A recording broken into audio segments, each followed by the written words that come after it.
स्वागत है मित्रों, एक ऐसे विवाह में जहां आपका सामना होने वाला है एक दूल्हे के साथ जिसकी दो दुल्हनें हैं।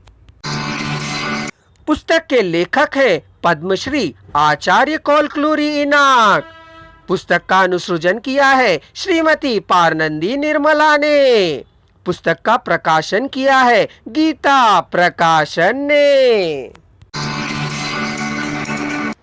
बेटी को भी इस संघर्ष के लिए उसने तैयार किया था। पति को उसकी बात मानने जैसा तैयार कर लिया था उसने। जब पता चला कि दोरा बाबू हाथ से निकला जा रहा है तो मुव्वा को दोरा बाबू की दूसरी पत्नी के रूप में कम से कम बनाने का निश्चय कर ही लिया था रव्वा ने, और मुव्वा दोरा बाबू की पत्नी बन गई। विवाह मंडप में प्रत्यक्ष रूप से मुव्वा और अप्रत्यक्ष रूप से रव्वा के द्वारा किया गया संघर्ष और किसी के द्वारा वश की लत नहीं है। अब मुव्वा उसकी बेटी नहीं है। उसके जीवन में नियम निबंधनों में वह बंद कर नहीं रहेगा। अब चिट्टड़ू की बेटी कहलाएगी, हुई भी कहलाई भी। अब मुव्वा सिंधु वैश्या कुल की बेटी नहीं है, चमार की बेटी है। उसके लिए रव्वा ने तो तकलीफें उठाई हैं, उसे कोई जान नहीं सकता है।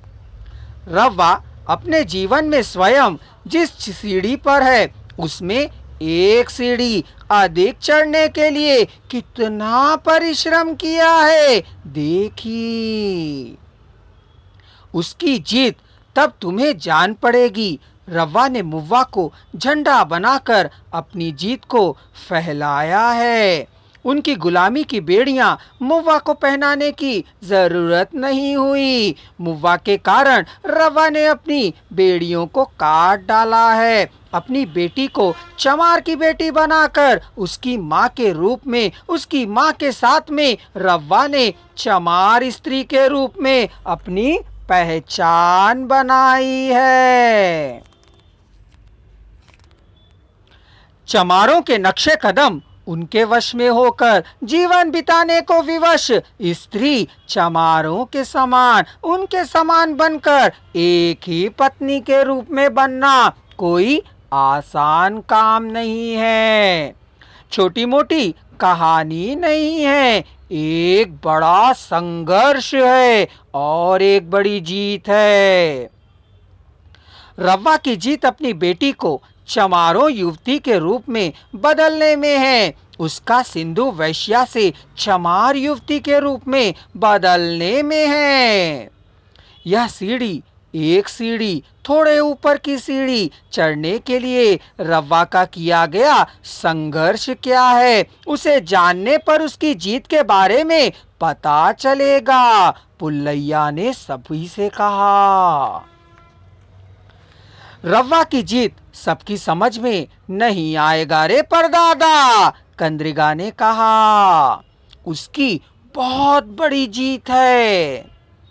ओरे कंद्रिगा, तुम मुझे बहुत प्रिय हो। क्यों? क्योंकि तुम चमारों को एक सीढ़ी ऊपर चढ़ा सकते हो, इसका मुझे विश्वास है। कंद्रिगा यह सब सुन भौचक्का सा रह गया। परदादा में इतनी गहरी दृष्टि है, कह वह सोचने लगा। वह यह सब सुन परदादा के पैरों पर गिर पड़ा। परदादा ने कंद्रिका को नहीं उठाया। परदादा पर पोते के सिर को सहलाते रहे। उसके सिर में कोई चीज प्रकाश के साथ घुसा जाता सा लगा। परदादा की आंखों ने यह सब देखा। कंद्रिका की आंखों में जैसे पानी भर आया हो। ए बुढ़ऊ, वह रव्वा की जीत है, उसने कहा।